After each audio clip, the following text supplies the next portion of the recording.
Something a little different here, Mr. Landcruiser. Yes, it's a HJ60, but the donk in this one is not your usual engine. This is a 6.2 Chevy V8 diesel, and it was originally in a Hummer, American military vehicle. So, cool engine to start with, and I've driven this thing. It pulls anyway, it's good at towing, but the customer's not happy, he wants more power, don't we all? This thing is about to have a Brunswick diesel turbo kit fitted to it. So mix in the background here, he's just started, he's stripping off the airbox, just getting some stuff out of the way so we can see what's going on. But let's go and have a look at the components that are going to be fitted to this engine today. So the kit comes with loads of stuff, all the unions, the oil lines, the drain into the sump, but we don't need to see all those. These are really the main components that we're going to be changing. Straight away you've got your Garrett M24 here. It's going to be boosting the engine up. You've got your downpipe. We've covered it in some heat wrap there just to keep the heat away from the firewall. Now, the really main component here is the header. Now, this is on the left bank. The only one you need to replace. We'll inspect the other side, but we'll see. This is it's a high mount turbo, so it'll be sitting sort of like that.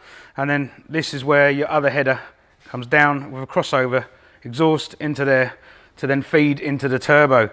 Now, the actual inlet manifold itself is exactly the same, but all Brunswick diesel's done is they put a little Welsh plug in the end there, because obviously you do away with your breathing system, it goes back in pre-turbo, otherwise you'll just be boosting up your crankcase.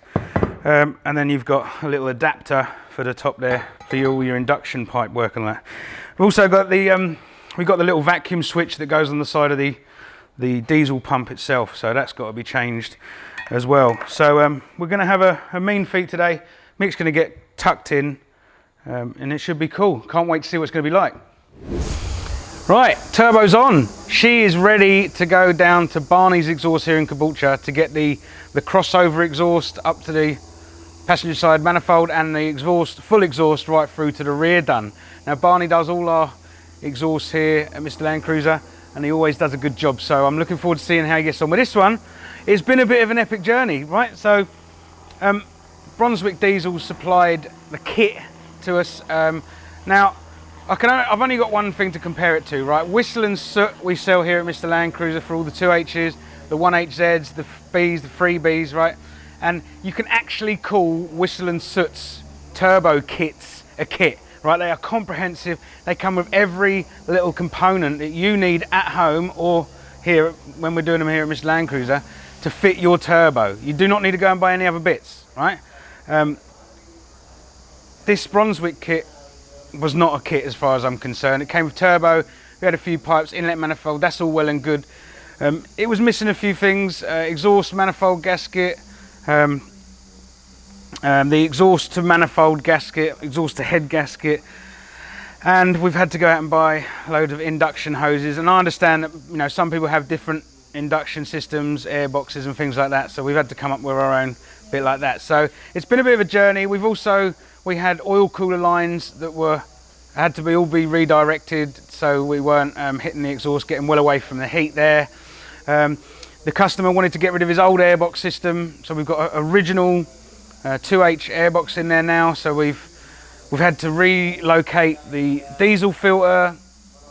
Now these are all things that you don't allow for when you look at the job and you're fitting a turbo. So it's been a bit of a mission. 3 days to get to this stage now. With Whistle and Soot, the kits, we do them all the time, but the kits, it takes us 2 days, and that's airbox, snorkel, full exhaust system, turbo, everything. So it's off now to Barney's, and we still got a bit of work to do on it when it comes back from Barney's. So pretty pleased with it. We'll mess with the fuel when it comes back, when it's got the full exhaust on it.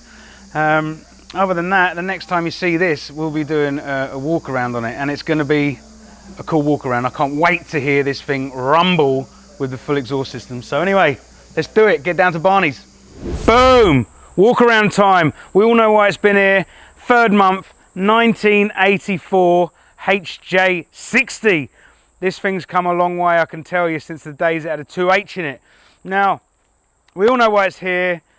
We've been putting the turbo on it, but it's time for the walk around. we have to do these things. Now, this HJ60, I've known it for a while now. It's been through a couple of customers that I've known. It's ended up with Dan.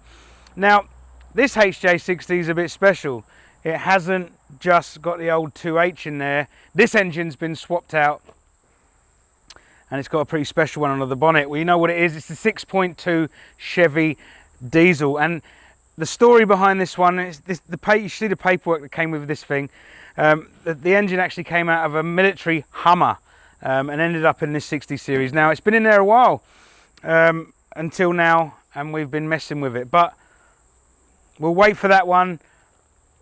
Let's just take a look at the rig itself. Now, we've got the big boy steel bull bar. Now, story is this was a 79 series bull bar that's been modified to go on the front of this 60 series.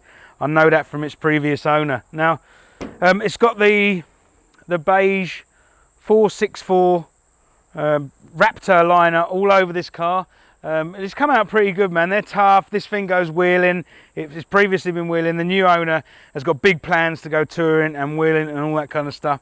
We've got the old Safari snorkel that's been connected up to the system and the induction setup under there. We'll have a look at that in a minute.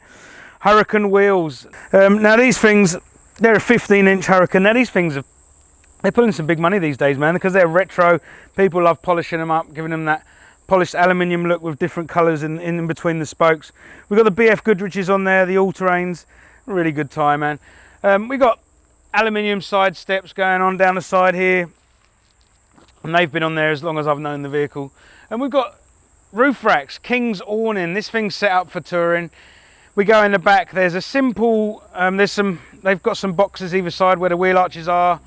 Space for take batteries and dual battery stuff and all that. Like, look, Dan has only just got this thing. He's chipping away at what he needs to do to go touring, wheeling in this thing, but he's definitely putting his stamp on it. Look, we've all been waiting for it.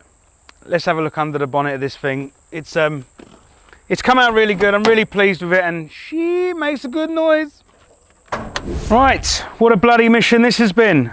Look, the kit we got from Brunswick Diesel got us so far. You know, manifold, so one manifold, turbo, all that kind of stuff. Inlet manifold, induction, charge pipe and all that kind of stuff. Turbo, obviously, we all saw that.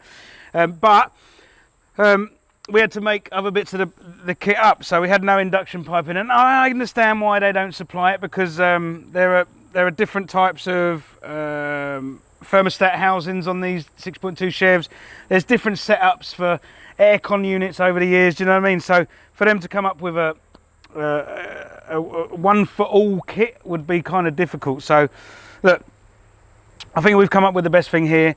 We've had to go around the back here because of the aircon unit and where it's situated, because we've got the double thermostat cooling system in it. There's no room to go around the front and directly into the airbox, so we've had to do a big U-turn here using silicone hoses. Now this is an in and out job. This is in the future, I would have liked to have done a full alley setup or a full stainless setup across here, but we just didn't have time to do it. So we've used a bit of silicone hose and some aluminium tubing to get us out of trouble. We've had to flip round the back here and up into the airbox. So now the airbox, if anybody's doing this job at home or getting anybody to do it, there's a big problem with so he's got a HJ60 airbox. Now that will not work with the amount of air this thing, especially with a turbo, is going to want to demand, right? So we've done a bit of research and chatted to Harley at Whistle and Soot. So over there we've got the late 80 series 1FZ airbox lid. Now this is really important for something like this. It's not just important for the 6.2 Chev. There's heaps more air coming out of there. So the HJ60 lid has a 2 3/4 outlet on it. No good for this application, right? So the late 80 series lid there has got a 3.5-inch outlet, which is perfect for giving as much air as we can get to this engine. Now that would be good for, you know, 1HDT conversions, 6.2 Chev conversions, anything where you want to have a standard looking box in there, and it does really look good in there. Other than that, you know, there were other. It's been to Barney's. Barney's done an incredible job, right? So he's done the crossover pipe that comes down underneath the sump back up to the cast manifold for the turbo, and then he's done us a nice 3-inch system all the way through to the back. We'll listen to that in a minute, trust me. But you know, it's been a mission. We've got we'll have a look inside at what we've got going on there in a minute with gauges and stuff. But all in all, I'm really happy with how this turbo kit has come out. You know, the customer's going to be really happy with it. I've been up the road in it. The thing hauls arse when it needs to. So anyway, let's go and have a look inside. More importantly, go for a drive in this rig. So it's pretty stocko in here. Like, you know, we've got the inclinometer. You know, it's beautiful. It's a beautiful example of this trim code, to be honest. And we've got a roof console up here. It's got cutouts for the sun visors and stuff like that. It's got some filament lights. Look at that, they're still in there, and they, you know, it's like they're from a plane or something, and you can direct them where they go, like a map light or something. That's very, very cool. So we've got the UHF up here, nothing else going on. Roof lining is absolutely beautiful. Other than that, we've got, look, we've popped a little EGT and boost gauge in here, so he knows what's going on. You can see his exhaust temperatures and the boost. And at the moment, we've got about 14 pound, roughly, peak boost. So yeah, it's the trim code in this is so good. It's the brown with the cream and sort of yellow interior. The back seats are beautiful. Who doesn't like brown in their life? Right, so the sun's going down here in MrLandcruiser. What a beautiful afternoon, and what better time than to take this thing and launch it up the road and see what this thing can do, man. Listen to what this thing can do.